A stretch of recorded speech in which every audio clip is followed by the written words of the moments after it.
Hi folks, Doc Jake from Sioux Nation Ag Center here. Got a question for you.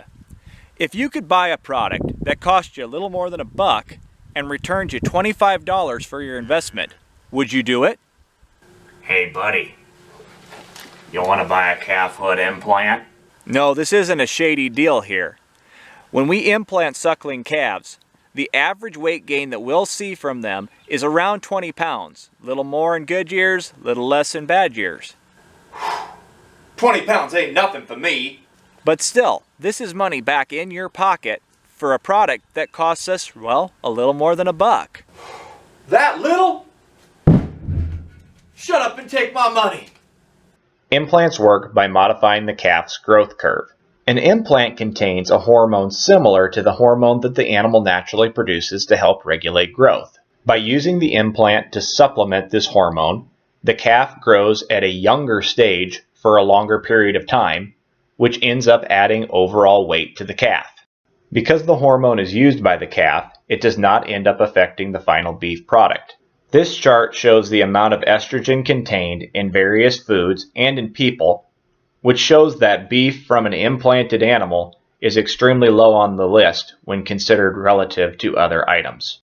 But Doc, if we implant the calf, aren't we just taking the growth potential away from the feed yard?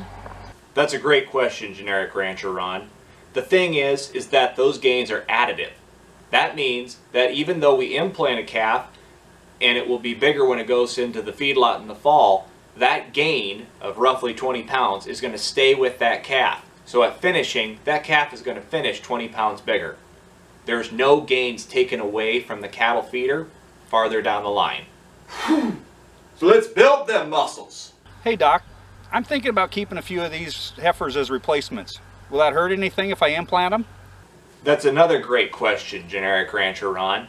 2 in 1 day! Wow! If we give a calf an implant at roughly 2 months of age, that implant will have run out by the time that calf has reached puberty. This means that the implant will have no effect on the reproductive success of the calf. That being said, you have to consider if you implant a calf at this age, you're going to have a bigger calf to wean in the fall. That means you're also going to have a bigger heifer to breed and a bigger second calf heifer that you're going to have to feed. Is that something that really fits with your program and your program goals, or would you rather have a smaller animal? So to help with this or any other question you might have about calf hood implants, feel free to reach out to us at Sioux Nation Ag Center. We're here to help you select the right products for each situation that will feed your bottom line.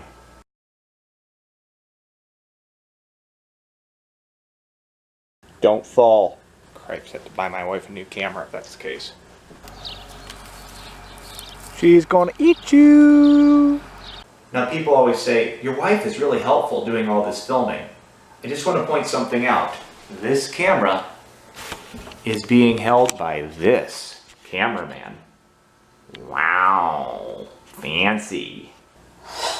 So let's get swole!